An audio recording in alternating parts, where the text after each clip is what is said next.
The #1 mistake players make in pickleball hides in plain sight, and it's poor shot selection.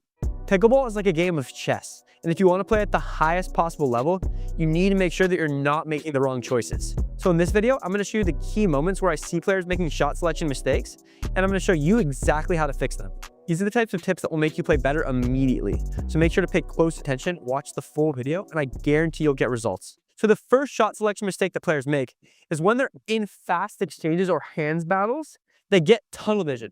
So they feel like they keep needing to hit the ball through the player in front of them, even when they're losing in that scenario. So I'm sure you felt this before. A lot of the time when you're in a fast hands exchange, you just feel like you need to hit through the person in front of you, even though they're taking control.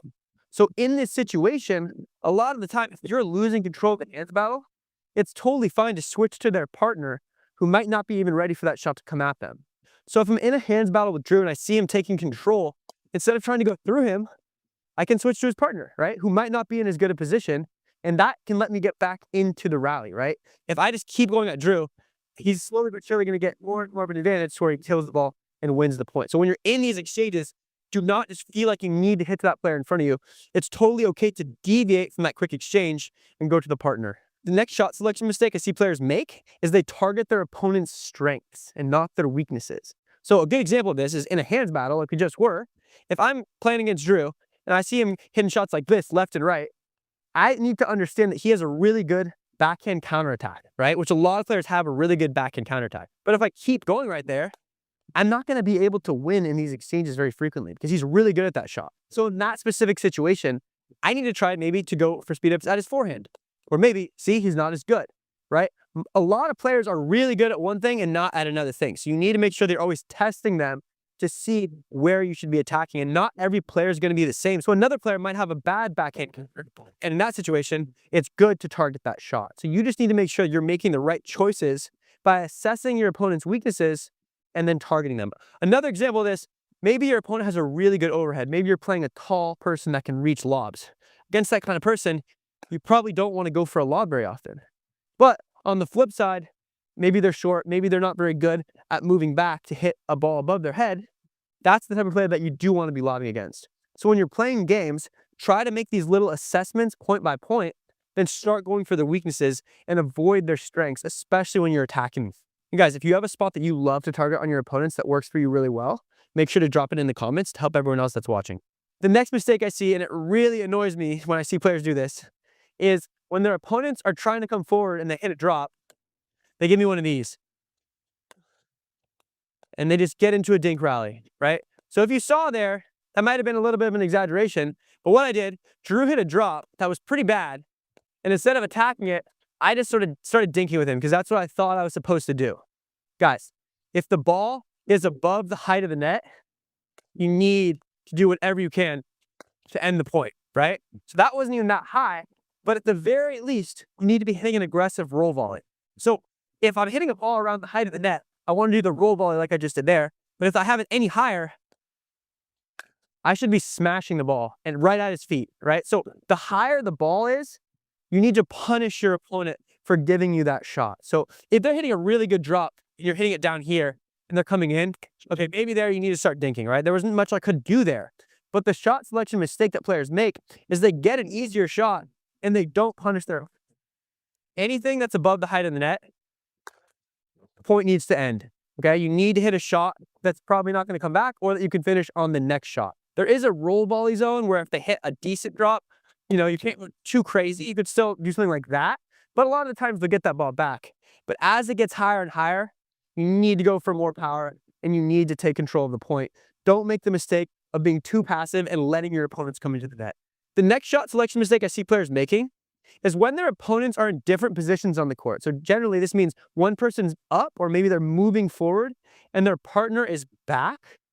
They don't target them properly. So the way that you should think about this is if you have somebody up and somebody back, if you're in a poor position, you should try to go to the person back, right? So if Drew hits a drop to me and I see he's coming in, it's a good drop right at my feet, I'm way better off hitting it to his partner who's still back. Because if I hit to Drew and I'm not attacking, he can attack me. Whereas his partner's back, so they can't do as much from back there. They can't do as much damage. And they might hit a bad shot, which I can attack. However, if in the same situation, Drew hits a bad drop and he's coming in, I'm much better off attacking it at him, because when you're up, it's way harder to defend against a hard ball like that. So if his partner's back and I go to him, he might be able to reflex that ball back.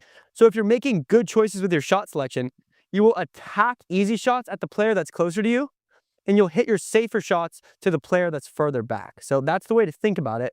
You're not going to get to this position where one player's up and one player's back every point, but when it does happen, this is the way you should think about it.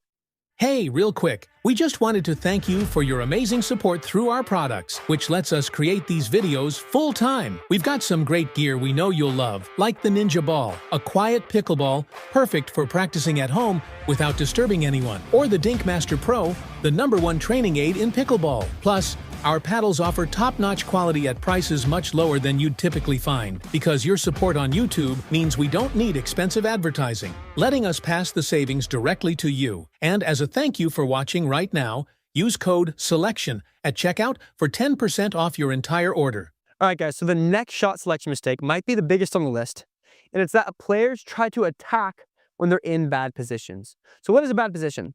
A bad position is where you're hitting the ball super low. Maybe your opponent just hit it really hard at you. Maybe you're farther back. Maybe you're on your back foot.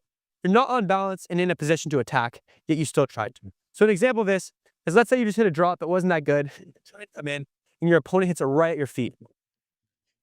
So that, I couldn't even get the ball back. What I don't want to do there in that situation is try to attack. That's not a shot that's good for me to attack. It's coming quick, really low. I have a horrible angle. I have to hit the ball up, right? So what you want to do in these situations is use the kitchen. So here, this would be a reset. I use the kitchen. Now I can move forward and take control later in the point, right? Another example of this is a hands battle. Let's say I'm in a hands battle and I'm losing. I'm just taking control. I can hit the ball into the kitchen.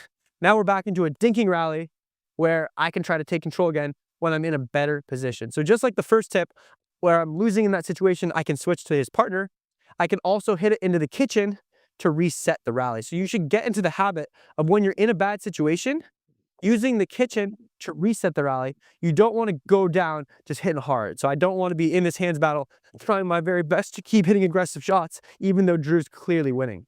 You want to use the kitchen so that you can attack from good situations. Never attack when you're in a disadvantageous position. The next shot selection mistake, though, has to do with your serve. And it has to do with how much risk you should take on your serve. So if my opponent is really good at hitting returns, a lot of the time, no matter what I do, they're going to get it back every single time. So let's say I'm going for the craziest serves ever. I'm going for like right on the tee as hard as I can. But no matter what I do, my opponent's hitting it well, then it doesn't make sense for me to take risk on my serve. So this doesn't mean that I should hit little powder puff serves like this, where he can take advantage of and make it really hard for me to hit a third shot. But if hitting closer to the line or hitting super deep isn't paying off, then I can sort of go for like an 8 out of 10 serve, where it makes it challenging for him, but maximizes my consistency. So you don't want to take unnecessary risk on your serve if your opponent is making all the returns, which is why when you watch pros, they don't really ever serve as hard as they can, because their opponents will get them back. So it's not really worth the risk. So let's say I'm playing someone and I go for that same serve, no one's home, they miss it. Well, then it becomes worth the risk. So assess whether your opponents are good at hitting returns, and then base the riskiness of your serves off of how good they are at responding to them. The next mistake I see is a decision-based mistake between drops and drives. So when you hit your serve and your opponent hits their return, on your third shot, as you probably know, you have the choice to hit a drop or a drive. And while against certain players, one or the other might work better, there's also certain situations where a drive is better than a drop and a drop is better than a drive. So if your opponent hits you a really high bouncing return that's shorter, this is generally when you want to go for your drives. So I have a high return, bam, I can slap the ball, hit it really hard, low at Drew. That makes it really challenging for him to return my drive. If he hits a really deep return though, in this situation, going for a drive is really hard to do effectively, and I'm putting myself in a bad position by doing it. So all you need to know is that in more defensive or neutral positions, a drop is usually better. And in easier, more offensive positions where you're closer to the net and have a higher ball, a drive is generally better. But you also need to assess if your opponents are good at responding to drives or if they're good at responding to drops. So you have to assess based on your opponents and the situation that your opponent gives you with their return. But what you need to know is be smart about this. Don't just do it at random, and you'll have a lot more success when you're serving. Guys, if you enjoyed that video, make sure to subscribe. We're trying to get to 250,000 subscribers right now. Be the first pickleball channel in history to do that. So if you want to help us make history, make sure to subscribe. And if you want to watch a video about how to move properly, so footwork, how to move properly on the pickleball court, watch this.